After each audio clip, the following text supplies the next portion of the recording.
Vamos ver se agora vai dar certo, né, gente? Olha aqui, ela tá mandando, acho que agora vai dar certo.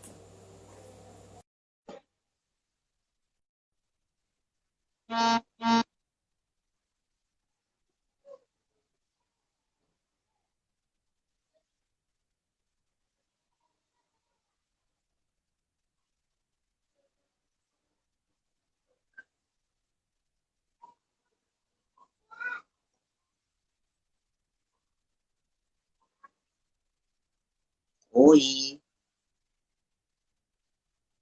aguardando. Vamos ver se conecta.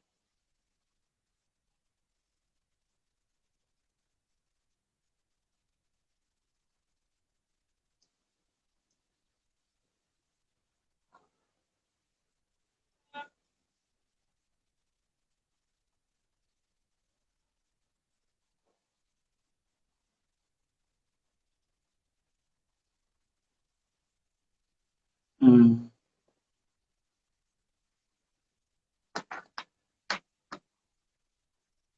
não tá conectando, Rosana.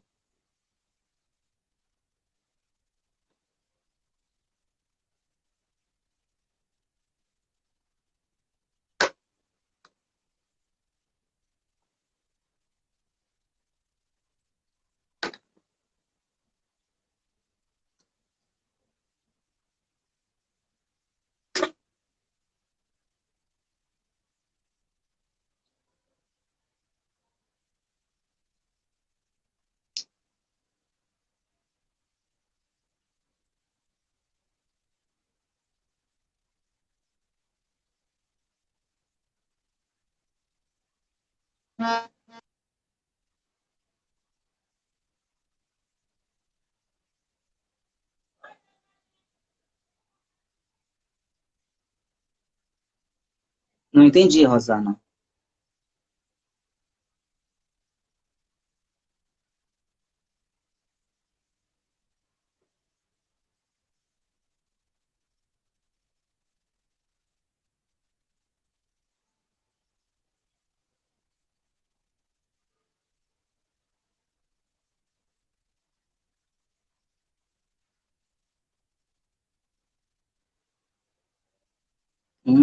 Complicado.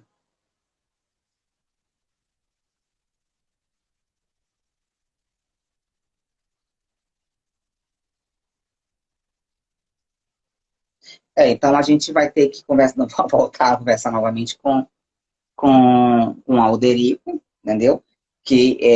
Mas vamos tentar, Rosana, tu tenta contribuir com a gente aqui pelos teus comentários, então, que infelizmente a gente vai ter que fazer assim dessa forma, para a gente não perder a pauta, né?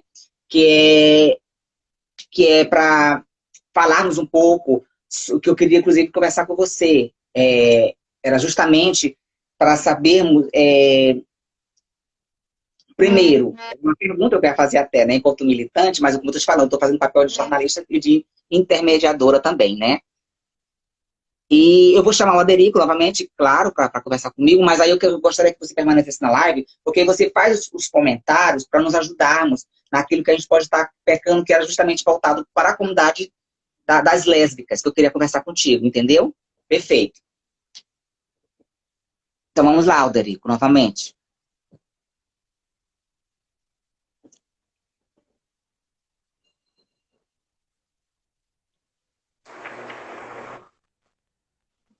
Ok. Voltei. A gente já falou um pouquinho de política, foi interessante, entendeu? Na live anterior. Nós estamos dando continuidade ao nosso bate-papo aqui, falando sobre o Dia Internacional ou Mundial, tanto faz, de enfrentamento à LGBTfobia. E aí a gente estava com uma pauta bem interessante falando sobre a política. Agora nós falamos um pouco sobre a criminalização da LGBTfobia, né? Com esse viés jurídico, com esse viés da omissão do poder público para estar fiscalizando, para estar publicizando, a gente parou nessa conjectura. E aí eu teria um segundo momento com a Rosana, mas a gente teve uns problemas técnicos, mas tudo bem, a gente vai desenrolar aqui, ela vai dar um suporte para a gente falando aqui, no que a gente puder estar pecando, vamos assim dizer, né, para falar sobre as mulheres lésbicas. E aí, Alderico, aí você também, claro, você também está por dentro, você é militante, então sabe responder tranquilamente, é o que eu vou falar aqui. As pessoas que não são militantes, que não são LGBTs, elas costumam nos criticar da seguinte forma também, que a gente, enquanto movimento social LGBT, não somos coesos, né? Isso não é Lohana que está dizendo, ó, não é Lohana, não julgo. São, eu ouço essas críticas, porque eu fico navegando pela internet, pelas redes sociais, e fico filtrando, né, fazendo tipo uma análise de como as pessoas enxergam o movimento social LGBT, entendeu? Inclusive membros de minha família, que obviamente que são bolsominions, por exemplo, eles nos atacam de algumas formas, e eles falam que a gente não é uma forma coesa, né? De que forma é essa? Aí ele começa, por exemplo, a questão das nossas siglas. Eu queria te colocar a provocação, e a Rosana pode nos também ajudar. Por que a gente, ao longo desses 51 anos de história do movimento social LGBT, trocamos tantas vezes de siglas? E já trocamos várias vezes de siglas. Sim. A teve GLS, o que mais? Me ajuda aí, já teve tantas outras siglas. Primeiro foi GLS, depois GLBT, depois Isso. inverteu LGBT, E depois agora, LGBT+, isso. aí depois LGBTQ+.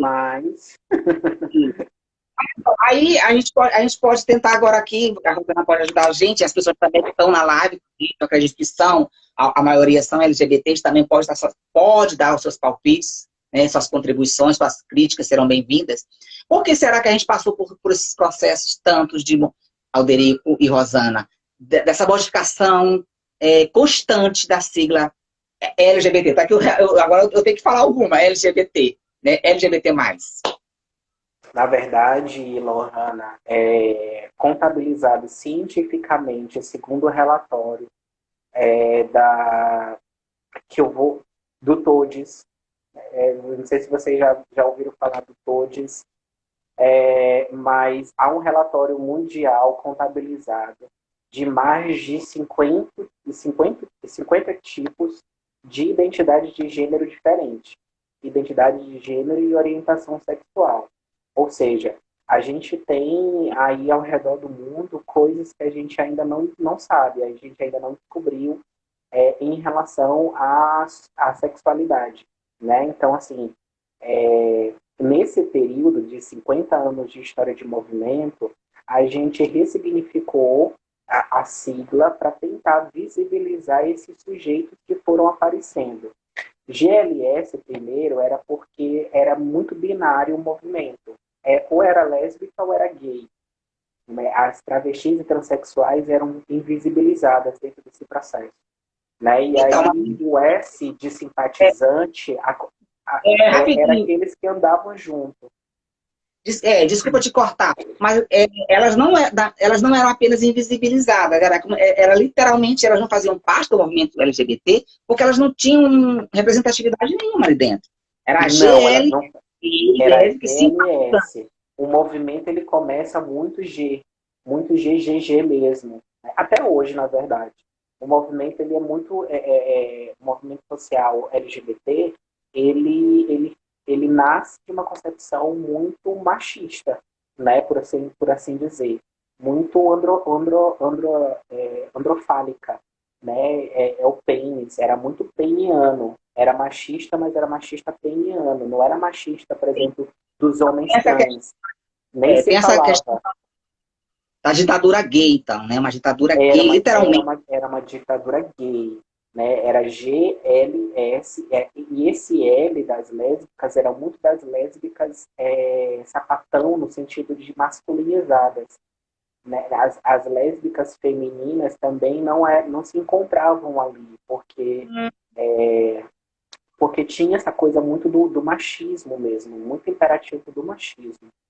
E aí, com a ressignificação do movimento na década de 80, início da década de 90, um novo movimento surgiu essa questão do GLBT, já entre os bissexuais e já entram as travestis e transexuais. Os bissexuais, eles sofrem muito dentro dessa sigla também, porque são vistos pelo próprio movimento social como pessoas confusas. São pessoas que não se decidiram para onde vão. E eles e elas existem. E não se sentem bem, não se sentem confortáveis. Tanto é que a gente vê poucas pessoas bissexuais ativamente militantes. Porque quando elas se colocam como militantes, elas são tolhidas, né?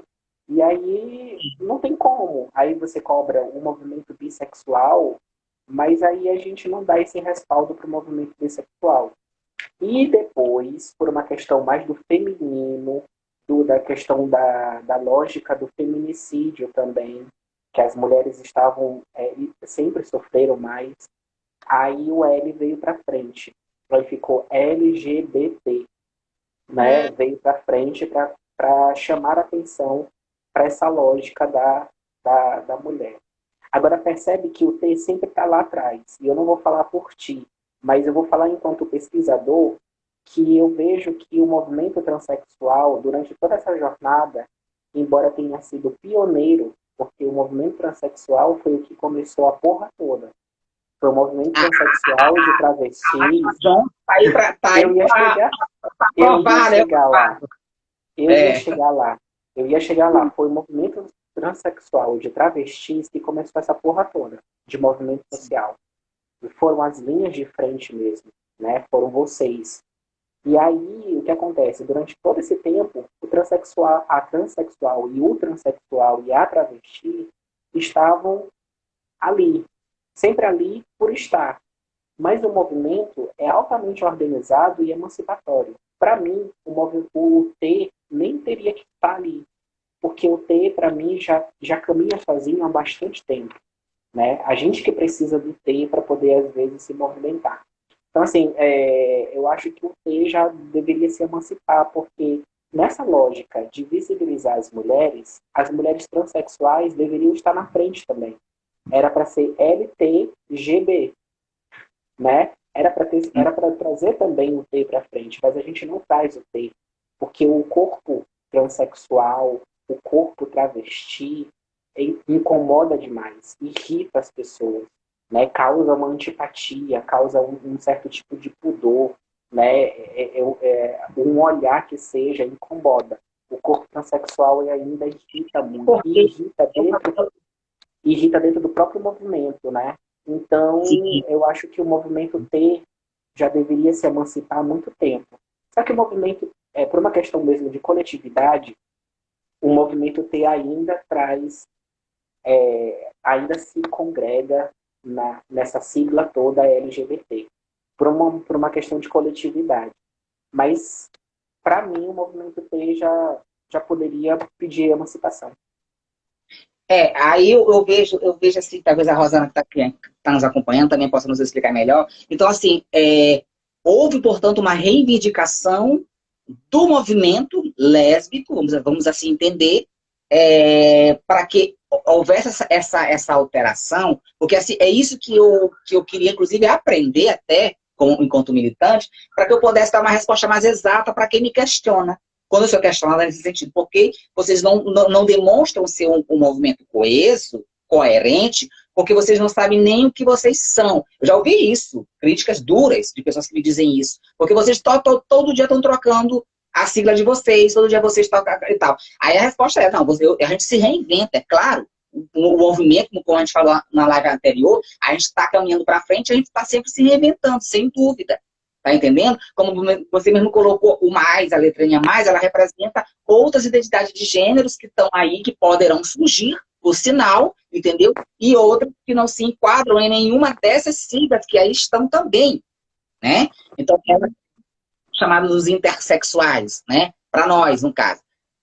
Mas eu percebo, por exemplo, que não é muito claro isso dentro da própria comunidade LGBT. Está aqui ou mulher trans, militante, que querem entender mais ou menos como funcionou essa alteração. Se houve, por exemplo, a Rosana pode nos responder melhor, aí em algum comentário que ela colocar, houve essa reivindicação das lésbicas. Não, nós queremos ir para frente, a letra E vai para frente, porque nós precisamos ter essa visibilidade, esse protagonismo, entendeu? Chega dessa ditadura gay, entendeu?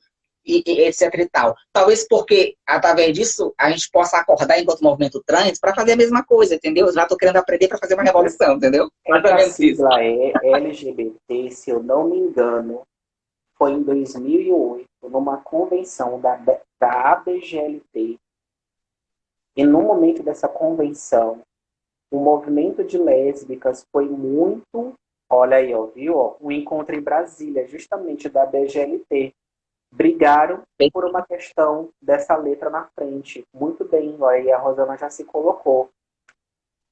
Foi discussão bruta mesmo. Eu me lembro que em 2008, foi mais ou menos nessa época, foi no governo, foi no último governo de Lula, se eu não me engano, que teve essa questão da briga mesmo das lésbicas por serem visibilizadas enquanto mulheres nessa sigla, porque o movimento LGBT ou LGBTQI+, ou LGBTQIA+, esse movimento sempre foi muito GGG.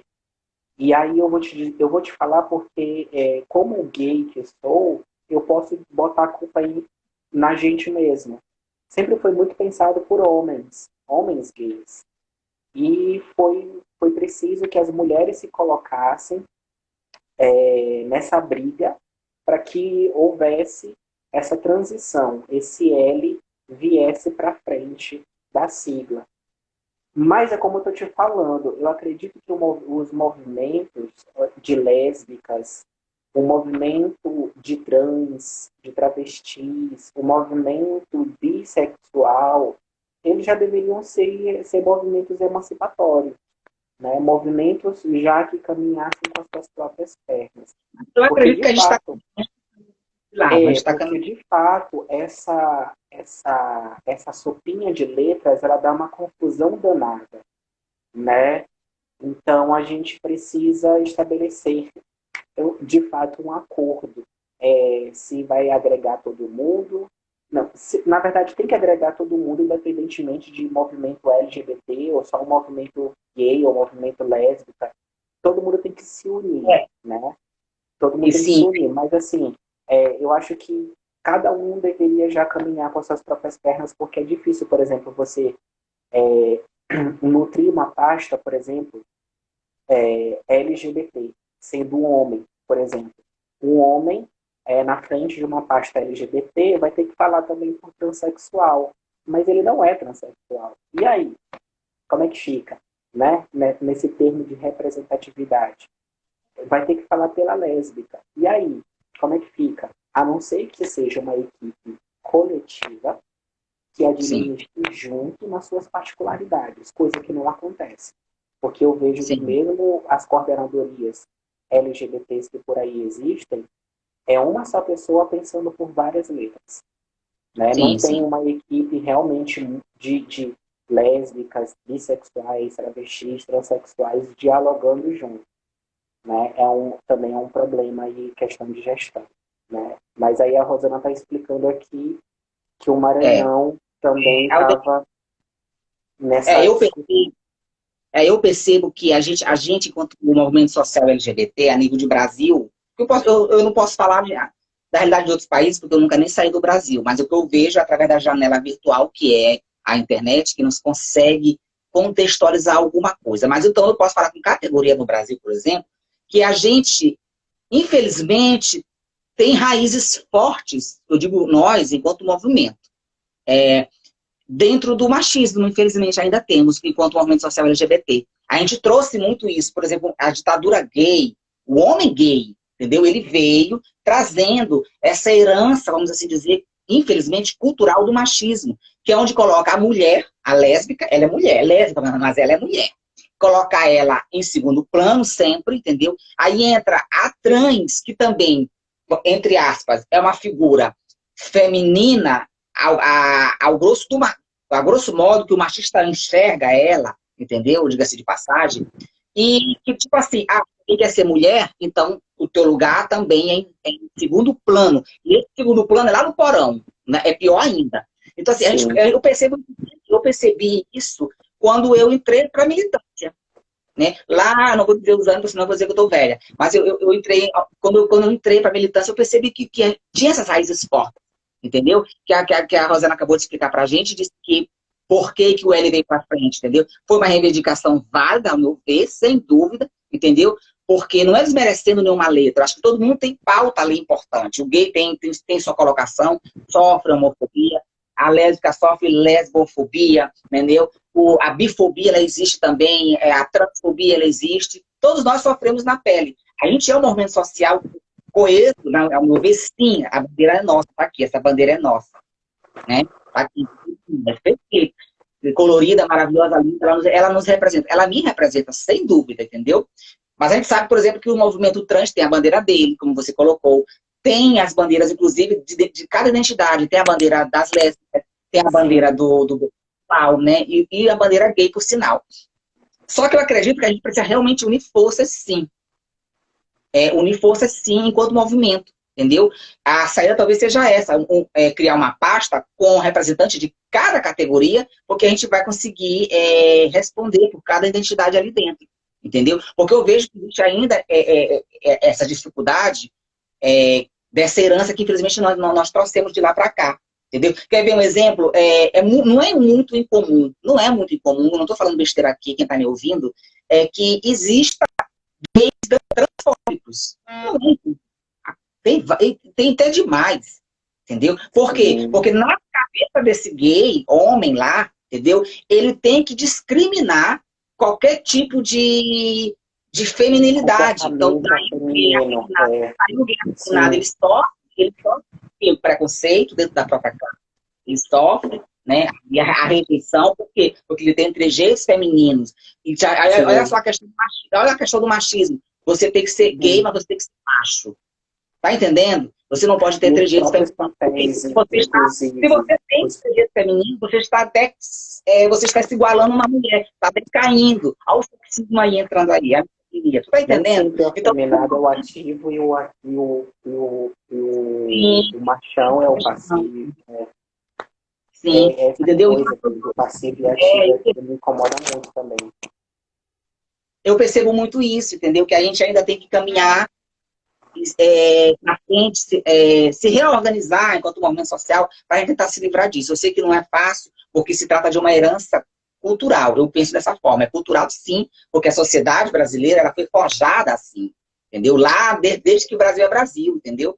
Então, assim, isso é ensinado nas escolas, que o homem tem que ser macho, tem que ter essa postura assim assado. E o gay, até quando ele sai do armário, ele passa por um processo psicológico lá, cada um tem seu processo de libertação, mas eu tenho certeza que ele passa por essa pressão, ele mesmo se faz, entendeu? Porque eu, por exemplo, enquanto mulher trans, eu passei, imagina como é um homem gay, entendeu? De você, como você vai ser encarado pela sociedade, como é que você vai ser respeitado pela sociedade, que é heteronormativa, que é padrão. Ó, o padrão é este, você se enquadra ou você vai para a margem da sociedade. E a trans, é por isso que a trans sofre na pele, aí eu vou puxar a sardinha do lado do movimento trans, né? Mas eu acho que você vai ter que concordar comigo, nós somos a letra mais fragilizada de todas. Sim, né? com certeza. Porque justamente nós somos, dentre as letras, a única, se não a única, que desafia esse padrão heteronormativo. Que coloca, pelo próprio corpo. O corpo transexual é um corpo desafiador, é um corpo provocativo, é um corpo irreverente, é um corpo que fala por si só. Né? Eu, por exemplo, por ser eu me intitulo afeminado, porque eu tenho trejeitos femininos, mas de longe eu consigo causar o impacto que um corpo transexual causa. Né? Então, assim, por mais que eu esteja de turbante, ou com brinco, ou com colar, ou com algo que chame a atenção da feminilidade, eu de longe não consigo alcançar o que a transexual sofre no seu corpo todos os dias, porque isso aqui eu me desmonto, isso aqui sai, isso aqui some, aí eu volto a ter barba, eu volto a ser visto como um menino, mas para vocês que tem que mudar tudo, isso não some, isso fica, né? Pode continuar. É desafiador. E aí, voltando agora para essa pauta de como se combater essa LGBTfobia, que é essa a nossa principal missão. O Ronaldo de volta aí na live. É nossa principal missão, né? Eu acho que é uma das nossas principais missões, sim, né? Enquanto militante, enquanto movimento social LGBT, você reivindicar os direitos sociais como indivíduo, como atores sociais, você como sociólogo entende isso melhor do que eu, nós somos atores sociais de uma mesma sociedade e nós pleiteamos os mesmos direitos. Nós não queremos mais nem menos, só queremos os mesmos direitos. Entendeu? É isso que nós queremos. Que as pessoas acham que queremos implantar uma ditadura gay, como já foi colocada. Acho que não existe isso. Eu ouço muitos discursos absurdos e ignorantes mesmo, ignorantes no sentido de falta de conhecimento. Nós queremos privilégios para uma classe. Que privilégios? Eu quero um privilégio, eu quero doar sangue que nem tu doa, esse é privilégio. Eu quero ser respeitada pelo nome, que eu me olho no espelho, que eu me olho como uma mulher, isso é privilégio, entendeu? Eu quero cursar uma faculdade como você cursa, isso é privilégio. Eu quero trabalhar de carteira assinada como você também trabalha, isso é privilégio. São essas coisas que a gente não consegue entender, entendeu? E aí eu vejo que portanto, a nossa principal missão enquanto militantes é sim o combate à LGBTfobia, que é a nossa principal inimiga nesta cultura e nesta sociedade nossa brasileira, entendeu?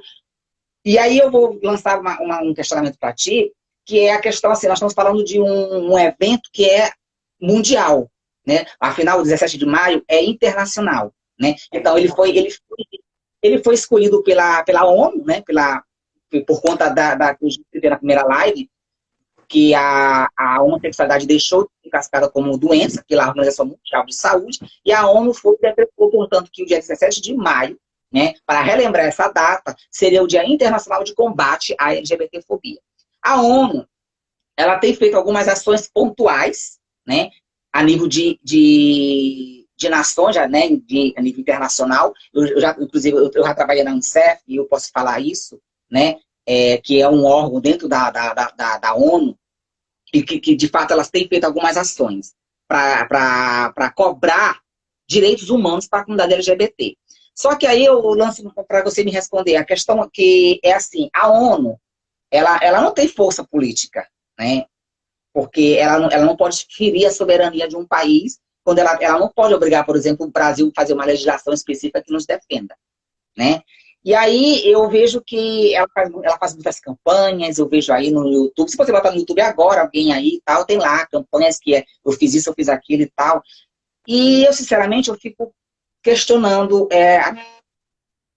quando você faz uma campanha dessa publicitária, porque rola o mundo todo, quando ela está dizendo, é internacional, e dizendo que eu fiz isso e isso para derrubar a LGBTfobia no Brasil, né? Eu estou falando a nível de Brasil. E aí a gente vê que a realidade é outra, totalmente diferente, né? É onde eu quero chegar. Ela pinta um quadro diferente. Por exemplo, eu estou lá na Itália, eu tenho algumas amigas minhas que são trans, que estão profissionais de sexo, né? Que moram na Itália. E aí elas veem muito uma realidade diferente, às vezes, que é passada daqui para lá, que não é realidade, né? Sim. E aí, uma vez a gente estava comentando sobre um vídeo da ONU, falando sobre... Era um vídeo emocionante. Tem uma criança, que é uma criança trans. Aí ela é rejeitada pela mãe, não sei o quê, aí mostra como é o dia a dia da escola, não sei o quê, tudo mais. Aí aparece tipo um super-herói, pega aquela criança, aí leva para a escola, não sei mais o quê, aí leva ela pro mercado e tal, de trabalho e tudo mais. Acho que eu já vi. Ou seja, eu entendi o objetivo do vídeo, que era falar sobre a luta LGBT. Mas aí, no final, o vídeo começa a botar um monte de legenda dizendo que faz isso, que fez aquilo e tal. E aí a provocação é a seguinte, eu não vejo a ONU como órgão internacional, entendeu? Fazendo uma política efetiva de pressão sobre o governo, né? Executivo, né? Federal, estadual, porque, por exemplo, nós temos um escritório da ONU aqui no Maranhão. Então, assim, estadual também poderia fazer. Eu não vejo isso acontecendo, entendeu? Cobrando direitos humanos, entendeu? Porque ele poderia fazer porque existe uma convenção de direitos humanos, né, internacional, né, para proteger, portanto, esses direitos. A gente sabe disso que aconteceu para evitar que crimes horrendos voltassem a acontecer na humanidade, Há uma como aconteceu com declaração o limitada. e assim, a gente é uma minoria. Né? Nós somos uma minoria, a comunidade LGBT. E a Na, minoria está aí, como sociólogo, entende melhor do que eu, que as minorias sempre sofreram ataques, sempre sofreram Na perseguição. verdade, a ONU, ela é fomentada pelas principais potências mundiais. Essas principais potências mundiais, elas têm uma cultura muito machista. Elas fundamentalmente são machistas. E os seus representantes lá na ONU são pessoas heterossexuais. Eu desconheço, por exemplo, a gente supõe, a gente parte do pressuposto de que ali não tem homossexuais. Por que não tem? Pode até ter, mas é porque não se colocam como sujeitos defensores dessa causa. Aí a gente volta para uma questão de representatividade de novo. Lá na ONU não tem representantes gays, lésbicas, bissexuais, travestis e transexuais que nos representem, que, portanto, pensem as nossas particularidades. Então é muito complicado cobrar da ONU, sendo que a ONU não tem representantes, porque os países membros das organizações unidas, eles não mandam representantes LGBTs. Não há um núcleo que pense essa causa em específico. São como tu falaste muito bem agora, são comissões que são pensadas. Por exemplo, a Comissão de Direitos Humanos, que pensa essa lógica da mulher, do negro, a lógica indígena, a lógica quilombola, a lógica LGBT, mas dentro de uma campanha muito minúscula, não uma representação mesmo. E aí eu volto para a escala zero daqui. A gente não tem representantes significativos na ONU porque a gente não tem diplomatas qualificados dentro do segmento LGBT. Mas por que a gente não tem? Porque ainda assim somos uma classe que menos acessa as universidades, é uma classe que menos acessa as pós-graduações a nível de mestrado e doutorado, é uma classe que menos acessa idiomas exteriores. Então, assim, a gente está bem na rebarba mesmo, como tu colocaste, dessa questão representativa por conta disso. Então, a Júlia Naomi, que eu tive a oportunidade de entrevistar ela recentemente, ela fez um fato histórico no Brasil, que foi chegar, enquanto travesti negra, num programa de mestrado de uma universidade pública. Então, ela é a única da UFMA, é a única do Maranhão, é a primeira travesti a chegar no mestrado no Maranhão. E ninguém falou disso. Ninguém falou disso. A gente fez um texto agora, foi publicado no Sobre o Tatame, né? Está disponível na minha biografia, lá o link do texto. E a gente comenta sobre isso, a gente falou sobre isso. Que a Júlia, ela é a primeira, historicamente, travesti a chegar no programa de mestrado no Maranhão. Negra, né? Olha a representação. Veio da periferia também daqui, de um bairro periférico. Então, assim, poxa, você, Lohana, formada, jornalista, uma super intelectual, uma pessoa que eu admiro bastante, a gente não fala dessas personalidades. A gente não fala dessas pessoas que conseguiram o que poucas travestis no Brasil conseguem, que é um nível superior, que é um nível de intelectualidade. A gente não fala sobre isso. Então, a gente não tem diplomatas, a gente não tem essa representação significativa porque a gente não investe. Essas pessoas, elas fogem da escola porque a escola é o pior lugar do mundo para se estar, né, para essas pessoas, porque sofrem muita discriminação. A escola ainda não é acolhedora, a escola ainda não é uma formadora de pessoas para a diversidade, sabe? A Harielle acabou de entrar, eu falei em escola, professora que também estuda educação sexual, sabe disso. A escola ainda é um local muito perverso para as pessoas transexuais e travestis. Muito mais do que para mim, muito mais do que para uma lésbica que consegue transitar. a escola se torna muito mais perversa para pessoas travestis e transexuais, porque elas têm no Sim, corpo sim. marcado os estigmas. Elas não conseguem terminar, a maioria delas não conseguem terminar os estudos, tampouco ir para uma faculdade, tampouco chegar no mestrado, tampouco chegar no doutorado e ter uma condição de ascensão social. Né? A taxa de mortalidade das travestis e transexuais não passa dos 38 anos, ou seja, se vive muito pouco. Se vive muito pouco. E se você passou dos 38 anos sendo travesti e transexual, você está no lucro. Você já. Olha que absurdo.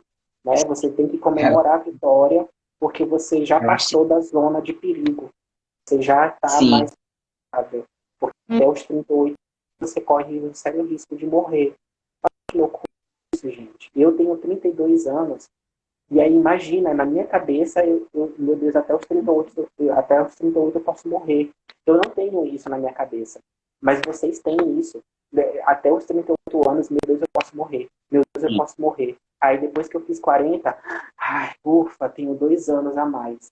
Então, assim, que isso? Isso é loucura. Isso é uma lógica que eu não consigo entender. E não vou entender porque eu não sou travesti, nem sou transexual. Mas eu quero que isso não aconteça mais. Eu luto para que isso não aconteça. Eu luto para que mais Pois é, Júlia e mais Lohanas consigam se formar no Brasil.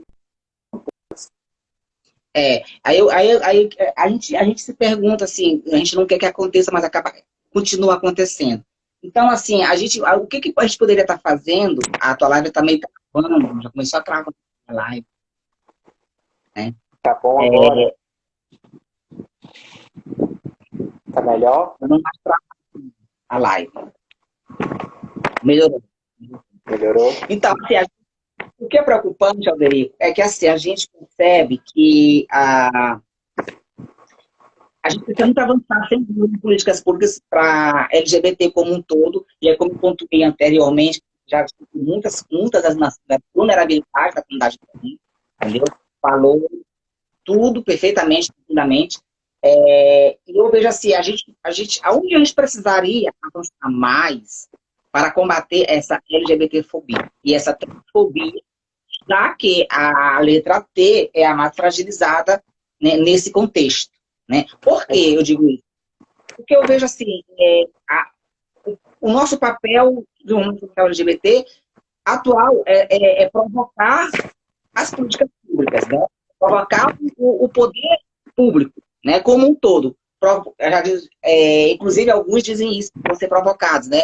Provocar o Ministério Público, provocar a Defensoria Pública, provocar o que mais? O executivo, né, através da Secretaria de Direitos Humanos, da Secretaria da Mulher, assim, é esse o nosso papel. E eu acredito que a gente tem tentado fazer ele, entendeu? Tem tentado fazer algumas coisas. Mas parece que talvez seja essa a questão que a gente tem só andado para cima de uma tartaruga, caminha muito lentamente, né? Sim, a gente Para precisa de ações mais alcançar enérgicas. E eu a concordo vitória, porque contigo que a gente tem que. Eu acho que a a gente gente fica tem que. refém A gente A fica gente tem refém que dessa fazer. iniciativa política, né? De alguém que não é da causa, de alguém que não tem essa sensibilidade, Por entendeu? isso que a gente É, tem que ocupar os cargos representativos. Pessoas como eu, como você, como ó, eu vou te dar, pessoas eu vou te que dar um exemplo realmente bem têm uma aqui. vivência de campo. Eu vou te dar um exemplo bem aqui que eu fiquei extremamente assim, chateada, tá? Serve até como desabafo. E eu não tenho como se diz um velho ditado aí, eu não tenho rabo preso com ninguém, eu posso falar tranquilamente, entendeu? Eu Eu já participei de falei uma reunião. muito. Eu participei de uma reunião ano passado, junto com a MATRA, a organização, né, que eu faço parte, né, a Associação Maranhense de Travestis e Transsexuais, onde a gente primeiro reuniu de forma interna para levantar uma pauta para fazer essa provocação, justamente a provocação do poder público. E eu tenho levantado essa pauta que me afeta atualmente, né, particularmente a minha vida, e eu vejo que isso também tem reverberado na vida de outras mulheres trans, que é o acesso ao mercado de trabalho, que ainda é nos negado. Entendeu? Está aqui tá aqui a prova. Antigamente é porque os empresários diziam que nós, transexuais, não tínhamos qualificação profissional para ingressarmos no mercado de trabalho. Nós não tínhamos sido acurados disso. Ok. Aí eu tive que concordar que realmente, se você olhar para trás, você vai olhar que realmente 90% da população trans vive na prostituição. E que 90% também dessa população, de fato, não tem qualificação profissional. Entendeu? É uma realidade. Que a gente não pode fugir disso. Mas não E ela, tem por quê? não quer. Não é porque não quer, quer dizer. Lógico, falta por falta de política pública para reverter essa situação. Porque a trans, com 16 anos, 15 anos de idade, ela foge de casa porque ela não tem acolhimento. Eu acho que tudo que começa lá na Secretaria de Educação. Vocês deveriam fazer, seria, eu acho que um encaminhamento ou um aconselhamento, eu não sei o que se daria aqui, mas toda essa mazela transexual no mercado de trabalho, nos estudos e tudo mais, tudo perpassa pela educação. A Secretaria de Educação, ela precisa urgentemente uma coordenadoria que se responsabilize pela garantia de que essas transexuais, que as travestis, que os transexuais permaneçam na escola, a fim de que eles e elas terminem os seus estudos, que consigam ir para um nível superior, e aí a luta depois continua lá na faculdade, né? Mas justamente esse acesso tem que garantir, porque o mercado ele é muito perverso. O mercado ele não vai contratar porque ele vai dizer que você não tem um currículo tal, que você não é capacitado. Mas quem vai te capacitar? Essa é a pergunta. Sim. Quem é que vai capacitar? O problema que, inclusive, nós tivemos uma experiência também ano passado, foram duas que eu posso estar contando, né? Com a Secretaria de Educação. Nós, por exemplo, para mostrar para vocês o quanto é difícil combater a LGBTfobia, né? A nível de Maranhão, né? E a nível de São Luís. Pronto, vamos filtrando a coisa, entendeu? A pessoa está mandando um beijo, Flávio e Derek, que estão assistindo a live aqui com a gente, fico mandando, se eu não sinalizar esse grupo, enfim. Beijinho, gente. É o seguinte, a gente fomos procurados enquanto ONG, enquanto organização, entendeu? Para solucionarmos um problema grave numa escola pública, daqui de São Luís, entendeu? Aqui na cidade de Operário, né?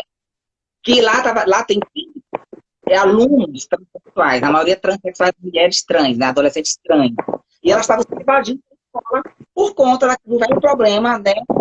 Do bullying escolar, inclusive a agressão física, algumas estavam sofrendo, agressão moral, enfim. Então, elas não estavam se sentindo prazer, né, de ir para a escola, um ambiente hostil para elas. Elas estavam se evadindo da sala de aula. A diretora foi e nos chamou, ela me conhece, a diretora, né, minha, eu sou militante, e achou que eu fosse uma salvadora, sei lá, e que tinha esse poder de, não, me ajuda. Entendeu? Vem aqui para o problema. Então, olha só como funciona a coisa aqui. Aí, o que está acontecendo? Eu contou a história. Eu fiquei naquela armada, convoquei uma reunião com a Matra, né? Todo mundo se sensibilizou. Somos ali militantes, guerreiras, vambora ajudar, vambora todo mundo, bora fazer o quê? Aí cada um tenta contar o quê? Um seminário, né? De capacitação para os professores, para todo mundo da escola e de sensibilização e conscientização para os alunos, né? Para acolher pessoas, alunos trans que estavam ali, para mostrar para eles que era transfobia, entendeu? O que é identidade de gênero, e assim sucessivamente. A gente nem fala da criminalização, porque, como era adolescente de 15, 16 anos, eles não respondem criminalmente, a gente nem toca nesse assunto, entendeu?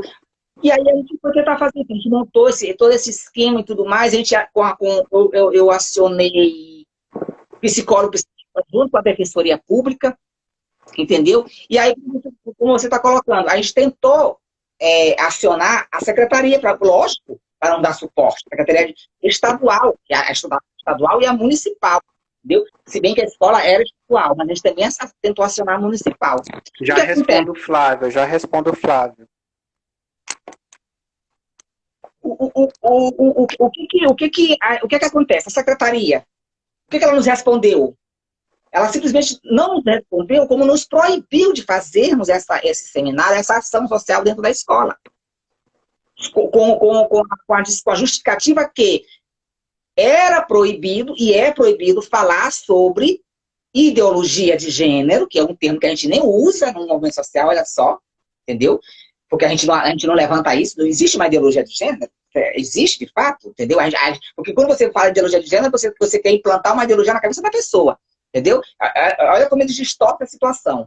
E aí, usaram esse termo que eu não esqueço, que a gente queria usar, dar uma aula de ideologia de gênero, por isso que a gente foi acusado disso. E segundo, que era proibido falar sobre sexualidade. Aí a minha resposta foi, a gente não vai falar sobre sexo dentro da escola, a gente não vai falar como se faz sexo dentro da escola. Olha só o nível de ignorância das pessoas. Tá entendendo? A gente vai falar sobre identidade de gênero, que ela existe. Eu vou dizer para esses alunos que existe o homem cis, que existe a mulher cis, e que existe a mulher trans e o homem trans. É um personagem novo para algumas pessoas? É uma reconfiguração na sociedade? É. Que nós precisamos nos adaptar? Precisamos. Você está entendendo? Porque, e ali dentro é que ele tem que aprender, porque é o ambiente saudável da educação. Está entendendo? Exato. Aí o que é que acontece? Exato. Aí o que é que acontece? Ela não só nos proibiu, entendeu? Como justificar que a gente estava cometendo algo que não está dentro da normativa do Ministério da Educação. Ou seja, ela atou nossas mãos, nos proibiu, a gente não fez. E aí eu fiquei revoltada com a situação, eu fui, acionei a Defensoria Pública, né? Lá no núcleo, com a doutora Edvânia, que é uma pessoa maravilhosa, núcleo LGBT, falei para ela sobre o que estava acontecendo, isso que estava e tal, e aí ela foi e disse, Lohana, a gente pode tentar, no mínimo, notificar a secretaria. Porque eu não quero saber o que ela vai ter que montar, se ela não pode falar sobre sexualidade, se ela não pode falar sobre identidade de gênero, não quero nem saber. Mas que tem um problema que ela precisa resolver, ela precisa resolver. Porque o aluno não pode ser invadido da escola por bullying. Aí o que ela fez? Ela provocou o Ministério Público, né? Porque ele precisa ser provocado, entendeu? E aí o Ministério Público está agora, eu tô tentando acompanhar, de vez em quando eu converso com ela, para ver como é que está isso. Foi aberto, portanto, o processo, porque o Ministério Público está notificando a Secretaria de Educação do Maranhão para tentar resolver um simples babadinho, vamos assim dizer, né? Um problema, entendeu? Que poderia ser resolvido de outro viés. Foi preciso judicializar a questão para tentar resolver um assunto. E aí, se tu me permite, eu vou voltar ao que o que foi dito logo no primeiro vídeo. Logo na primeira live da gente, há algumas horinhas atrás, foi dito e foi provocado pelo Ronaldo Serra essa questão da política de esquerda, política de direita. Tu tá me relatando uma situação que está acontecendo no governo Flávio Dino, que é um governo de esquerda, né?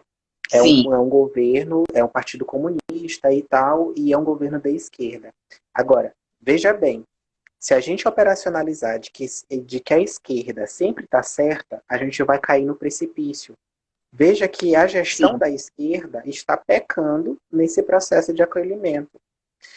Bolsonaro e o seu governo não chegou embora as falácias de ideologia de gênero e tudo mais, e a tentativa de proibição de se falar de sexualidade, de gênero nas escolas, houve uma tentativa, não foi nada ainda definido, até porque a política vigente ainda é a de 2014. São as diretrizes ainda de 2014. Tem um prazo de 10 anos.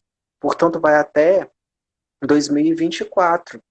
Então, mesmo o ministro da Educação, mesmo a Damares, mesmo tantos outros apoiadores da tal ideologia de gênero, que não existe ideologia de gênero, eles não conseguiram derrubar essa discussão nas escolas. Tanto é que eu estou produzindo discussões de sexualidade, de educação sexual nas escolas. Existem outros professores, existem outros pesquisadores que também estão fazendo a mesma sistemática. Então, o que está acontecendo foi puramente preconceituoso mesmo, foi puramente discriminatório por parte da Secretaria de Educação. Foi um não entendimento de que é preciso falar mesmo sobre isso, porque independentemente, esquece governo federal, o Flávio Dino agora está esquecendo completamente o governo federal em relação ao lockdown, à política de isolamento, e etc, etc, etc. Por que não fizeram isso nessa lógica da educação? É possível fazer. É possível que o Maranhão seja independente do governo federal. É possível que a própria Secretaria de Educação ela provoque esse tipo de diálogo. Então, não me venha dizer que o Ministério da Educação disse alguma coisa. A gente aqui tem autonomia, sim, de exercer uma educação para a diversidade, uma educação sexual, sabe? Falar sobre isso. A gente tem autonomia, sim. Cabe ao gestor. Aí eu sempre vou bater na tecla da gestão.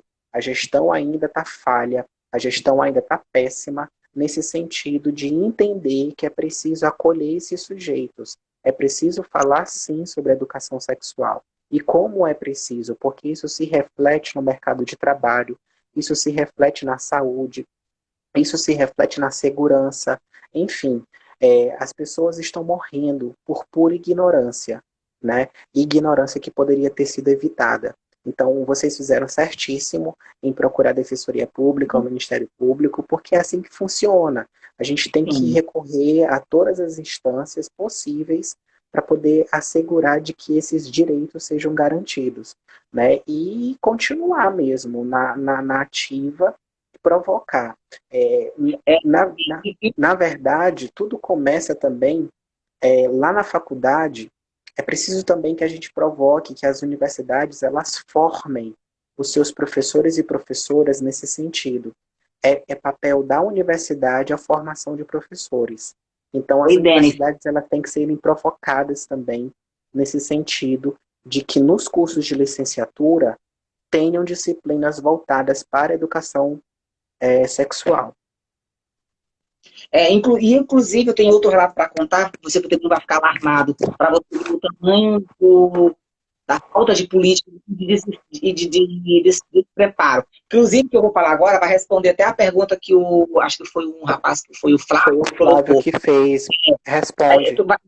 A gente vai entrar nesse gancho, aí tu vai responder perfeitamente junto com isso aqui que eu vou comentar.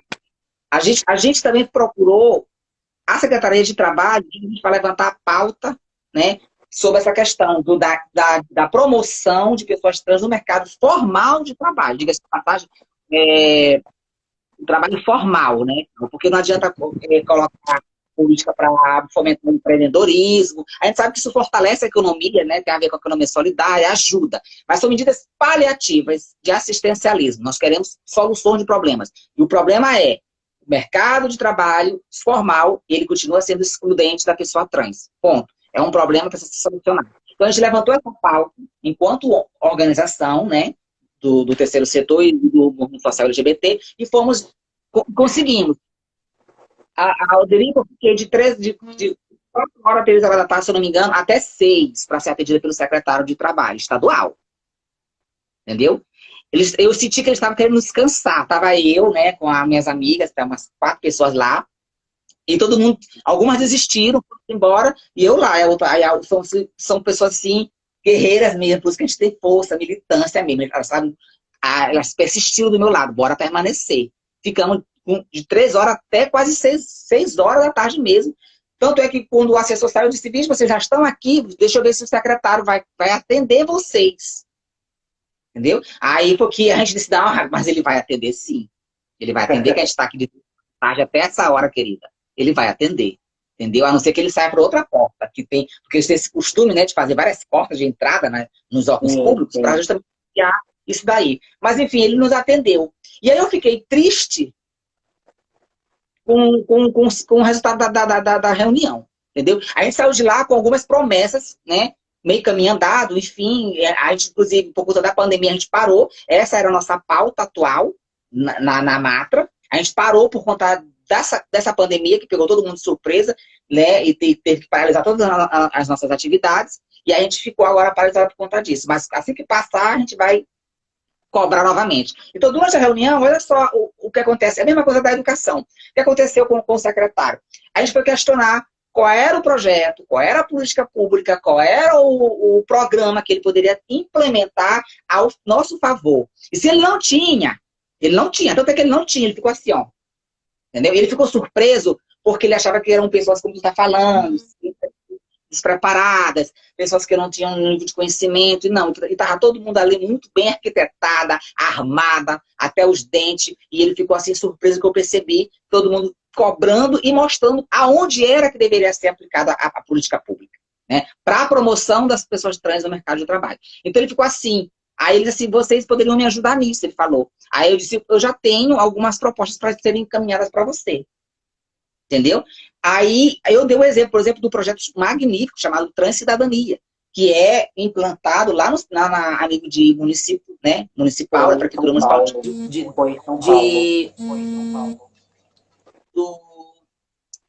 de São Paulo, entendeu? Que é exatamente para resgatar a cidadania da pessoa trans. A pessoa se inscreve no projeto, por exemplo, ela é... Seu áudio ficou distante. Ela vai voltar para estudar, ela se matricula no curso profissionalizante, ela ganha uma bolsa para garantir os estudos dela, material didático, transporte, e também até para evitar dela ir para a prostituição, para ganhar uma renda extra, entendeu? Depois de tudo concluído, ela é encaminhada para o estágio com uma empresa conveniada. Essa empresa, diga-se de passagem, ela tem reduções fiscais para fazer esse projeto, parceria com o projeto, e encaminha a pessoa, portanto, o mercado de trabalho. É um projeto maravilhoso, entendeu? Que pode ser implementado em qualquer gestão, replicado em qualquer gestão. Basta iniciativa política, basta vontade política para fazer, entendeu? Não custa nada, não é milhões para ser gerenciado um projeto desse. Não se faz porque não quer. Então, olha só, eu fiquei triste porque quando eu dei essa ideia, por que tu não pode replicar esse projeto no Maranhão?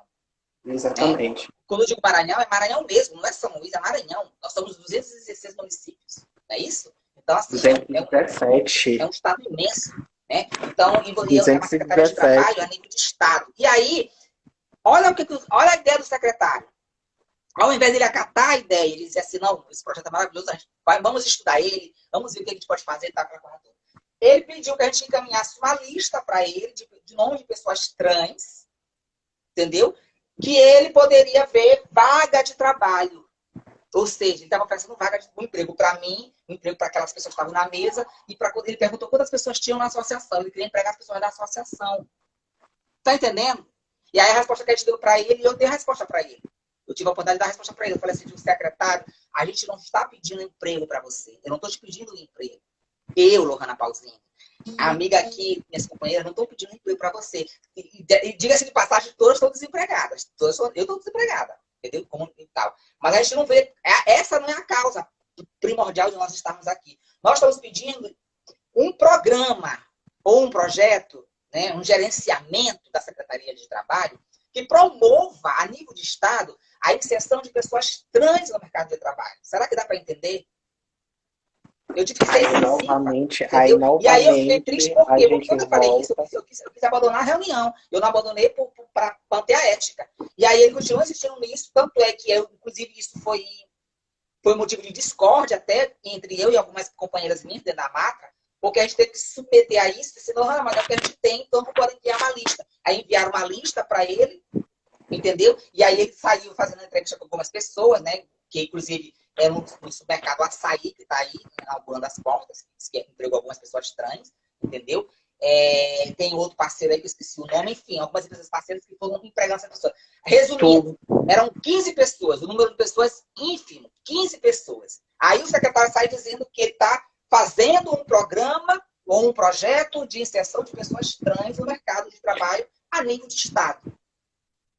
Será que ele está realmente? Quer dizer, 15 pessoas representam o Estado inteiro do Maranhão? Tu consegue entender? Tu consegue entender que a gente aqui não está falando mal de uma gestão, mas pontuando. O áudio ficou baixo. Oi, tá me ouvindo? Tá muito baixo o áudio. Melhorou agora? Melhorou? Não. Melhorou? Porque o teu também ficou baixinho. O teu também ficou baixo, peraí. Melhorou? Tu tá me ouvindo? Tu tá me ouvindo? Eu tô te ouvindo. Eu tô te ouvindo normal. A live vai acabar de novo, Valderico. Já vai acabar a live.